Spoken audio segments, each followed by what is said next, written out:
नमो भगवते वासुदेवाय नमः। जय श्री कृष्णा। बोलिए शंकर पार्वती भगवान की जय। आज आषाढ़ मास की अमावस्या है। कुछ स्थानों पर इसे हलहारणी अमावस्या के नाम से भी जाना जाता है। आज के दिन पवित्र नदियों में स्नान करने से और अमावस्या की व्रत कथा को सुनने से हमारे पितृ बहुत ही प्रसन्न होते हैं और हमारी सभी मनोकामनाएं पूर्ण होती हैं। आज की अमावस्या शुक्रवार के दिन पड़ रही है, इसीलिए भगवान श्री लक्ष्मी नारायण जी की असीम कृपा प्राप्त होगी। तो आज मैं आपको सुना रही हूँ आषाढ़ अमावस्या की बड़ी ही दुर्लभ कथाएं। इन कथाओं को बड़ी ही श्रद्धा और प्रसन्न चित्त मन से पूरा अवश्य सुनिए। इन कथाओं को सुनने से मनुष्यों के सारे पाप और संकट कट जाते हैं तथा मनोकामनाओं की पूर्ति होती है। तो आइए भगवान श्री लक्ष्मी नारायण जी के चरणों का ध्यान करते हुए इन कथाओं को सुनते हैं। एक गांव में सास और बहू अकेले रहती थी और उसका बेटा विदेश में कमाने के लिए गया था। सास और बहू बहुत ही अच्छे से रहते थे। दोनों एक दूसरे की देखभाल करते थे। एक दिन बहू ने खाना नहीं खाया तो सास ने बहू से पूछा कि बहू, आज तुमने खाना क्यों नहीं खाया? तब बहू ने कहा, सासू माँ, आज मेरा 3 पनौती अमावस्या का व्रत है, इसीलिए मैंने खाना नहीं खाया है। तब सासू ने कहा, बहू, यह व्रत क्या होता है? यह व्रत करने से क्या फल मिलता है? मुझे भी बताओ। तब बहू ने कहा, सासू माँ, अमावस्या का व्रत करने से बहुत पुण्य मिलता है। घर में अन्न धन बना रहता है, सुख शांति रहती है तथा अटल सुहाग मिलता है और पुत्र प्राप्ति होती है। इस व्रत में प्रत्येक वर्ष अलग अलग खाना खाया जाता है। विष्णु भगवान के मंदिर में चढ़ावा चढ़ाया जाता है या फिर किसी ब्राह्मण को दान दिया जाता है। फिर बहू ने कहा, हे सासू माँ, इस व्रत का अगर संकल्प लेते हैं तो इसे पूरा करना जरूरी होता है। अगर पूरा नहीं करते हैं तो सास बहू में झगड़ा और घर में अशांति आती है। तब सासू ने कहा कि बहू, मेरी तो उम्र हो गई है, लेकिन तुम यह व्रत अवश्य ही करो। बहू यह व्रत आरंभ कर देती है, लेकिन एक दिन बहू ने किसी के कहने पर गेहूं से बनी रोटी खा ली और अमावस्या माता इस बात से नाराज हो गईं। जो सास और बहू बहुत ही प्यार से रहते थे, इन दोनों में झगड़ा होने लगा। सभी गांव वाले भी हैरान हो गए कि यह सब क्या हो रहा है। सास अपनी बहू को कहने लगी, तुम जब से हमारे घर में बहू बन के आई हो, तब से हमारे घर से लक्ष्मी चली गई है। तुम हमारे लिए शुभ नहीं हो। तब बहू ने कहा, ये सासू माँ, आप ऐसे क्यों कहती हैं? यदि आपके घर की लक्ष्मी चली गई तो बताइए, लक्ष्मी कहाँ मिलेंगी? मैं लक्ष्मी को लेकर आऊँगी। तब सास ने कहा कि लक्ष्मी तुम्हें समुद्र के बीच में भगवान विष्णु के पैर दबाते हुए मिलेंगी। जा, यदि तू लाना चाहती है तो लेकर आ। जब तक लक्ष्मी जी को अपने साथ लेकर नहीं आएगी, तब तक इस घर के अंदर पैर मत रखना। बहू लक्ष्मी जी की खोज में निकल जाती है। जब बहू लक्ष्मी जी को खोजने के लिए निकली, तब उसे बीच रास्ते में एक गाय माता मिली। वह बहू से पूछती है कि आप कहाँ जा रही हैं? तब बहू ने कहा, हे गाय माता, मेरी सासू मुझसे कहती हैं कि मेरे आने से उनके घर में अन्न धन की कमी हो गई है और उनके घर की लक्ष्मी चली गई है। मैं लक्ष्मी जी को लेने जा रही हूँ। तब गाय माता ने कहा, बेटी, अगर तुम जा ही रही हो तो भगवान से मेरे बारे में पूछ लेना। तब बहू बोलती है, ठीक है गाय माता, आप बताओ, आपके बारे में क्या पूछ लूँगी। तब गाय माता बोलती हैं कि मेरा जब भी बछड़ा होता है वो मर जाता है, जिंदा नहीं रहता। तुम भगवान से पूछ लेना कि मेरे साथ ऐसा क्यों हो रहा है, मैंने ऐसे कौन से कर्म किए हैं। तब बहू बोली, गाय माता, मैं आपके बारे में ज़रूर पूछ लूँगी। यह कहकर बहू आगे बढ़ती है। अब देखिए, आगे जाते ही बहू को एक घोड़ी मिली। उसके गले में बड़ा सा घंटा बंधा हुआ था। घोड़ी ने भी कहा, हे बेटी, तुम मेरे दुख का निवारण भी भगवान से पूछ लेना। तब बहू ने कहा, जरूर पूछ लूँगी। यह कहकर बहू आगे बढ़ जाती है। आगे जाते ही बहू को एक अंधा और बहरा बुजुर्ग मिलता है। वह भी बहू से अपनी समस्या भगवान से पूछने के लिए कहते हैं। तब बहू उसकी समस्या भी भगवान से पूछने का कह कर के आगे बढ़ जाती है। आगे जाते ही बहू को एक बूढ़ी औरत मिलती है जो हाथ और पैर से अपाहिज थी। वह भी बहू से अपनी समस्या भगवान से पूछने के लिए कहती है। तब बहू उसकी समस्या को भी पूछने के लिए तैयार हो जाती है और फिर आगे बढ़ जाती है। आगे जाते ही बहू बहुत थक जाती है और एक आम के पेड़ के नीचे बैठ जाती है। तब आम का पेड़ खुश होकर बहू से पूछता है, बेटी, तुम कहाँ से आई हो और कहाँ जा रही हो? तब बहू बताती है कि वह लक्ष्मी माता को लेने जा रही है। तब पेड़ भी अपनी समस्या भगवान से पूछने के लिए कहता है कि मेरे पेड़ पर लगे आम पकने के बाद भी खट्टे क्यों होते हैं, इस बारे में भगवान से ज़रूर पूछना। तब बहू उसकी समस्या लेकर आगे बढ़ती है। आगे जाते ही बहू को एक तलाई मिलती है। वह भी बहू को बताती है कि तुम भगवान से पूछना कि मेरे तलाई का पानी इतना मैला क्यों है, कोई भी इसे नहीं पीता। तब बहू कहती है, ज़रूर पूछ लूँगी, और यह कह करके आगे बढ़ जाती है। बहुत दिन जंगल में चलते चलते वह बहुत ही थक जाती है। उसे भूख भी लग जाती है, लेकिन खाने को नहीं मिलने से वह थक जाती है और जंगल में बेहोश हो जाती है। उसी समय भगवान विष्णु और माता लक्ष्मी वहाँ विचरण करते हुए आते हैं। तब माता लक्ष्मी विष्णु जी से कहती हैं, हे नाथ, यह आपकी बहुत बड़ी भक्ति है, आप इसके दुखों का निवारण करो प्रभु। तब भगवान विष्णु कहते हैं कि हे देवी, इस संसार में बहुत जीव दुखी हैं, सभी अपने अपने कर्मों का फल भोग रहे हैं, किस किस के दुख का निवारण मैं करूं? तब माता लक्ष्मी ने विष्णु जी से विनती की और कहा कि हे प्रभु, हे नाथ, वह भूखी और प्यासी है और इसे यहाँ अगर ऐसे ही छोड़ दिया जाए तो जंगली जानवर इसे अपना शिकार बना लेंगे। माता लक्ष्मी की बात सुनकर भगवान विष्णु एक साधु का वेश धारण करते हैं और बहू के पास जाते हैं और बहू को होश में लाते हैं।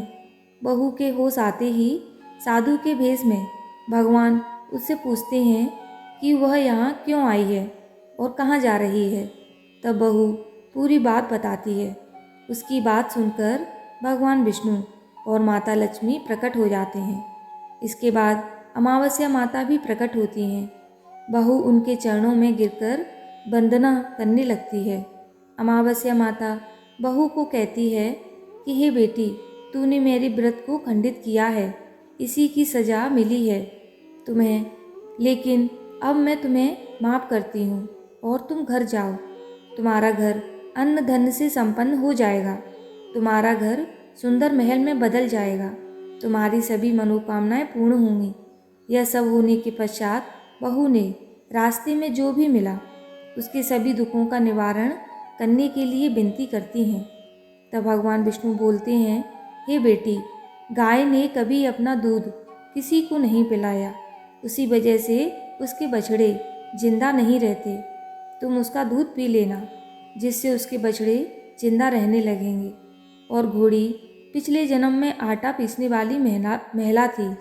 वह किसी को आटा पीसने नहीं देती थी, इसीलिए उसके गले में बड़ी सी चक्की घंटी बंधी थी। तुम उसके पाट खोल देना, वह बिल्कुल ठीक हो जाएगी। और वह बूढ़ा व्यक्ति कभी भगवान के मंदिर में नहीं गया और ना ही उसने कभी भगवान के भजन सुने। तुम उसको मंदिर ले जाना और दर्शन करवा देना, वह ठीक हो जाएगा। जो बुजुर्ग महिला थी उसने कभी भी अपनी जवानी में दान पुण्य नहीं किया, इसीलिए उसे यह सज़ा मिली है। वह हाथ पैर से अपाहिज है, तुम उससे दान करवा देना। तो उसकी विकलांगता दूर हो जाएगी। उस आम के पेड़ ने कभी किसी बच्चे को अपने आम खाने को नहीं दिए, इसीलिए उसके सभी आम पकने के बाद भी खट्टे होते हैं। तुम उस पेड़ का आम खा लेना, फिर उस पेड़ पर मीठे आम आएंगे।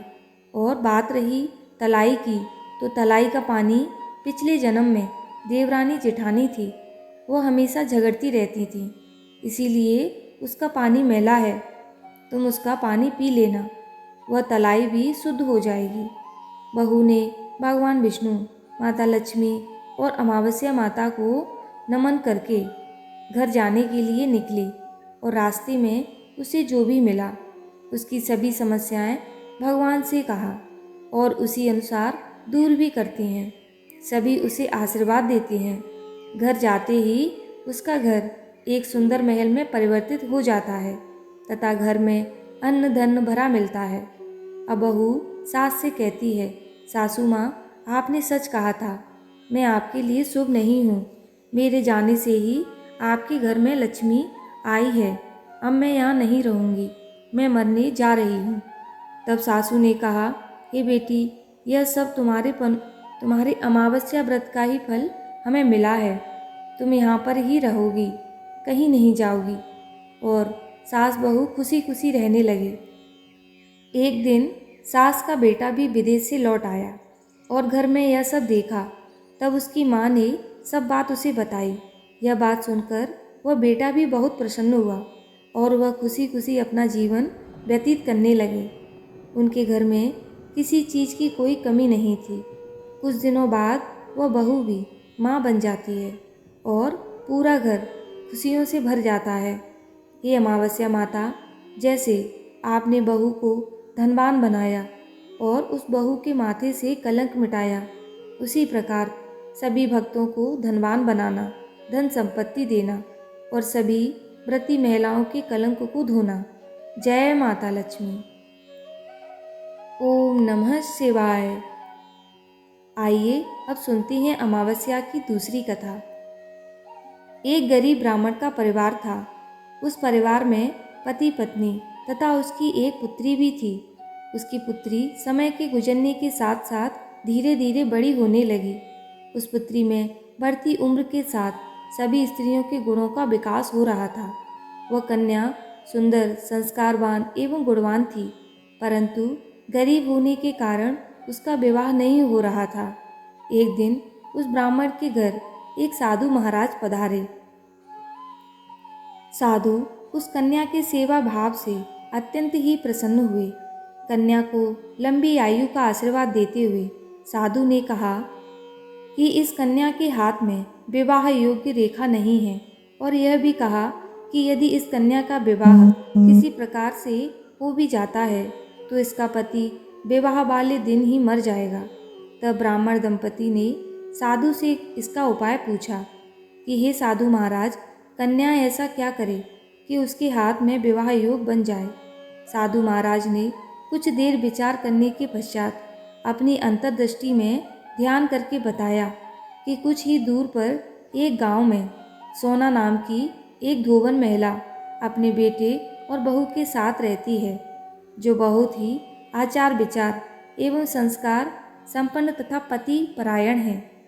यह सुकन्या उस धोबिन की सेवा करे और वह महिला इसकी शादी में अपने मांग का सिंदूर लगा दे, तब इस कन्या का विवाह हो जाएगा। तो इस कन्या का वैधव्य योग भी मिट जाएगा और इसका सुहाग अखंड हो जाएगा। साधु ने यह भी बताया कि वह महिला कहीं बाहर आती जाती नहीं है। यह बात सुनकर ब्राह्मणी ने अपनी बेटी से धोबिन की सेवा करने का प्रस्ताव रखा। अगले दिन से ही कन्या प्रातःकाल उठकर सोना धोबिन के घर जाकर साफ सफाई एवं अन्य सारे कार्य करके अपने घर वापस आने लगी।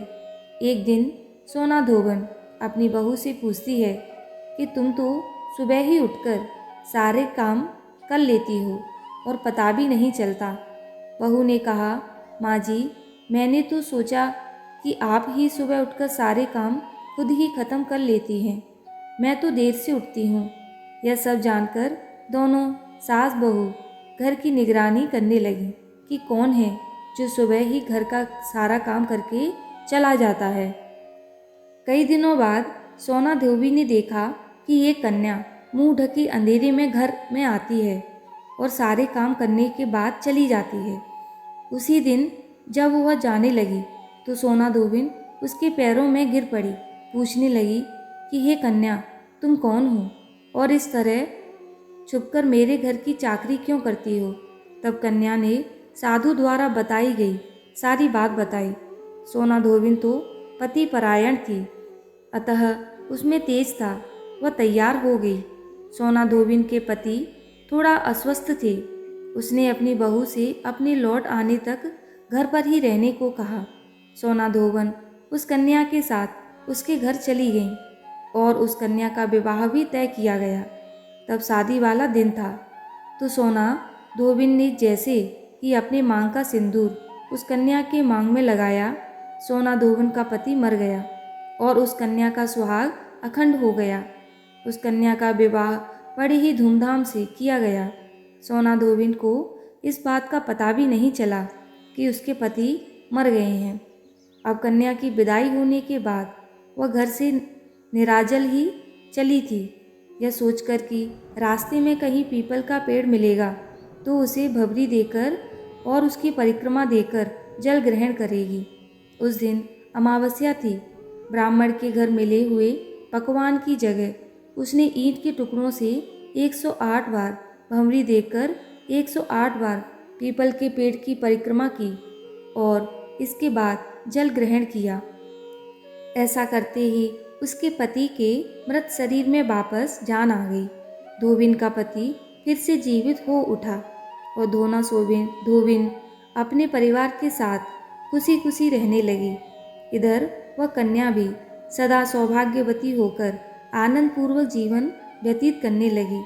हे अमावस्या माता, जैसा आपने सोना धोबिन और उस कन्या को दिया, वैसे सभी माताओं बहनों के सुहाग को अखंड रखना, उनका सुहाग सही सलामत रखना, अपने सभी भक्तों का कल्याण करना। ओम नमः शिवाय। जय श्री हरि। आइए सुनते हैं अमावस्या की तीसरी कथा। प्राचीन काल में एक प्रतापी राजा थे। उसका एक बेटा और एक बहू थे। एक दिन बहू ने चोरी से मिठाई खा ली और नाम चूहे का लगा दिया, जिसकी वजह से चूहे को बहुत गुस्सा आया। उसने मन ही मन निश्चय किया कि चोर को राजा के सामने लेकर आऊँगा। एक दिन राजा के यहाँ कुछ मेहमान आए हुए थे। सभी मेहमान राजा के कमरे में सोए हुए थे। अब देखिए, पदले की आग में जल रहे चूहे ने रानी की साड़ी ले जाकर उस कमरे में रख दी। जब सुबह मेहमान की आँख खुली तो उन्होंने रानी का कपड़ा देखा तो हैरान रह गए। जब राजा को इस बात का पता चला तो उन्होंने अपनी बहू को महल से निकाल दिया। अब देखिए, रानी जंगल में जाकर रोज शाम में दिया जला जाती, ज्वार उगाने का काम करती, पीपल के पेड़ में डोरा बांधती और दिया जलाकर पूजन करती, रोज पूजा करती, कुर्धानी का प्रसाद बांटती थी। एक दिन उस रास्ते से राजा निकल रहे थे तो उनकी नज़र उस दिए पर पड़ी।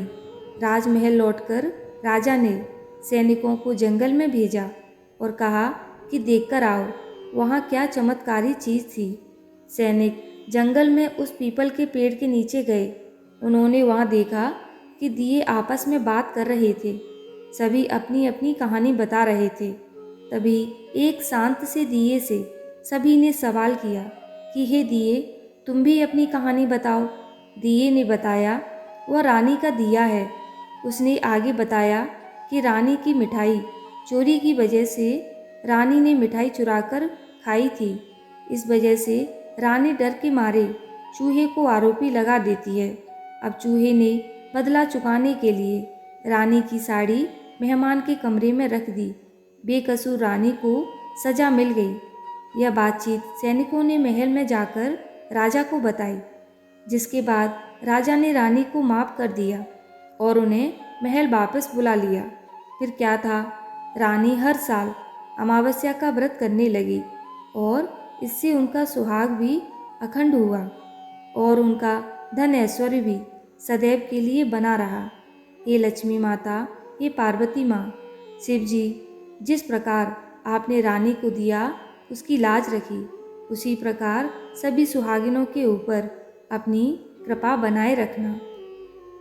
जय माता अमावस्या।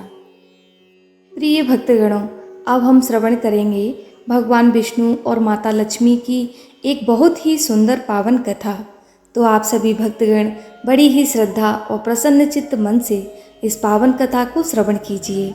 एक बार भगवान नारायण और माता लक्ष्मी लोगों की परीक्षा लेने के लिए ठंड के मौसम में मूसलाधार बरसती हुई संध्या में अत्यंत बूढ़े स्त्री पुरुष का रूप धारण करके पृथ्वी लोक में आए।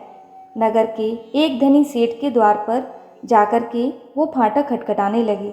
दरवाजा खोलकर सेठ जी ने जब उन्हें देखा तो वह बिगड़कर बोला, अरे कीचड़ सने पाँव से सारे दालान में मिट्टी फैला दी, चलो भागो यहाँ से। सेठ जी, हम इस रात में कहाँ जाएं? वृद्धा माता लक्ष्मी गिड़गिड़ाई, ठंड से मेरे प्राण निकल रहे हैं, कहीं ठहरने भर को जगह दे दो बेटा। परंतु सेठ ने द्वार बंद कर लिया। उन दोनों को प्रकाश में सेठ के महल के पास ही एक टूटा फूटा सा घर दिखाई पड़ा। उसके टूटे किवाड़ से दिए के प्रकाश की एक किरण दिखाई पड़ी। बूढ़े भगवान विष्णु ने बुढ़िया माता लक्ष्मी से कहा, आओ चलो उस घर में ही आश्रय मांगकर देखें। तब बूढ़ी माँ ने कहा, जब इतने बड़े सेठ ने अपने यहाँ स्थान नहीं दिया तो ये कंगाल क्या देंगे, और ठहरने को जगह मिल भी गई तो रात भर में बिना ओढ़े बिछोने के इन फटे भीगे कपड़ों में तो प्राण ही निकल जाएंगे। वृद्ध बोला, कुछ भी हो, मुझसे तो अब और चला नहीं जाता। और उन्होंने आगे बढ़कर के द्वार थपथपाया।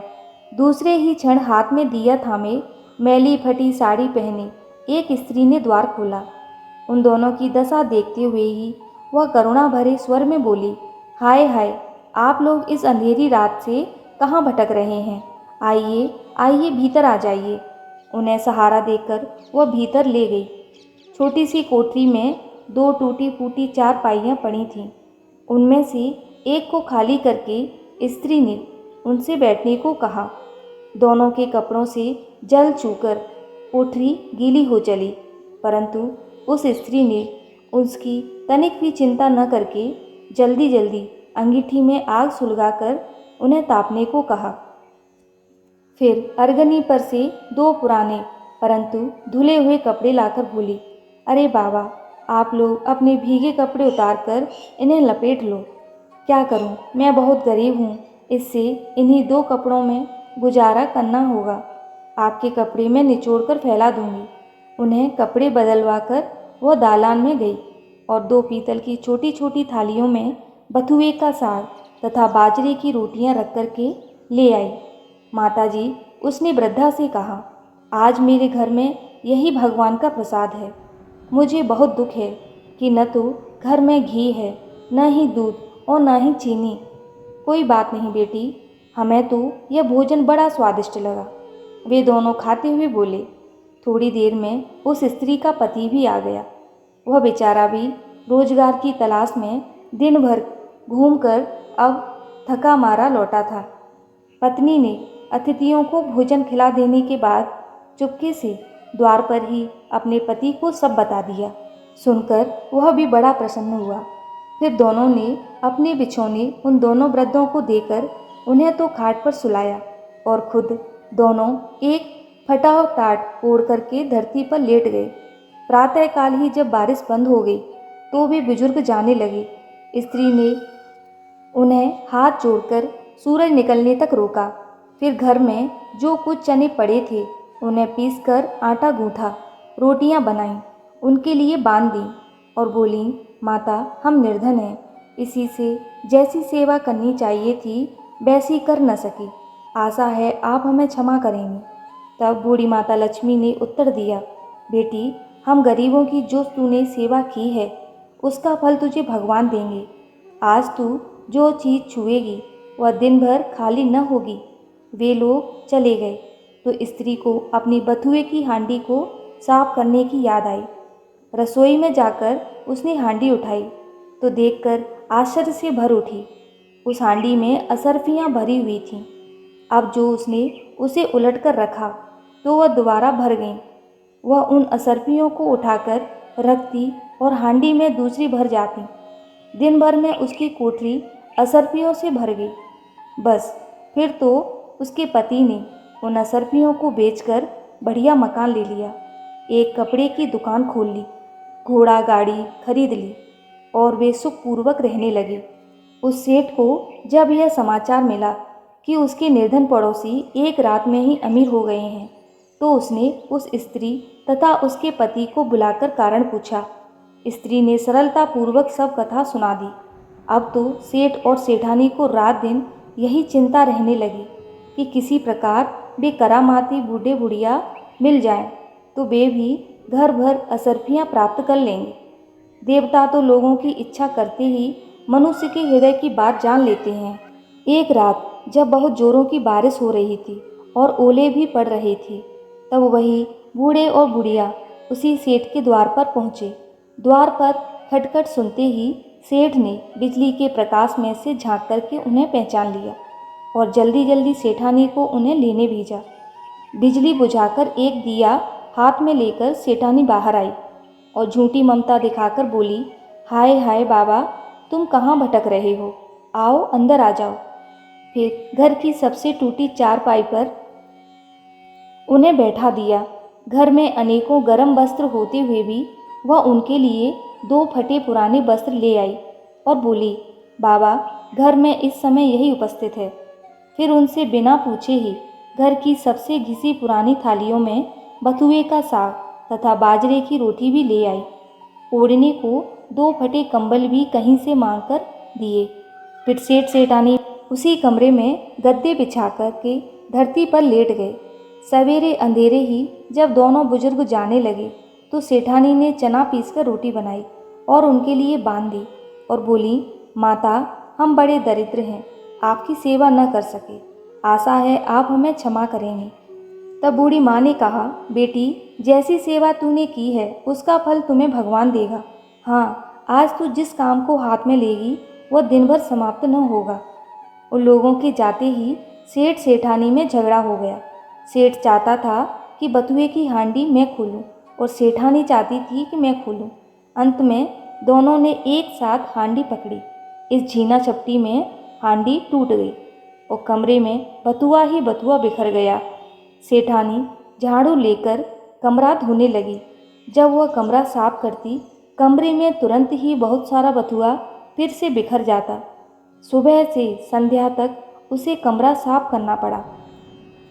तो ठीक ही तो है, जिसकी जैसी नीयत होती है भगवान उसे वैसा ही देते हैं। बोलिए विष्णु भगवान की जय, बोलिए लक्ष्मी मैया की जय। प्रिय भक्तगणों, भगवान विष्णु और माता लक्ष्मी की कृपा आप सभी पर बनी रहे और आपके घर आंगन में आनंद मंगल बने रहे। जय श्री कृष्णा। राधे राधे।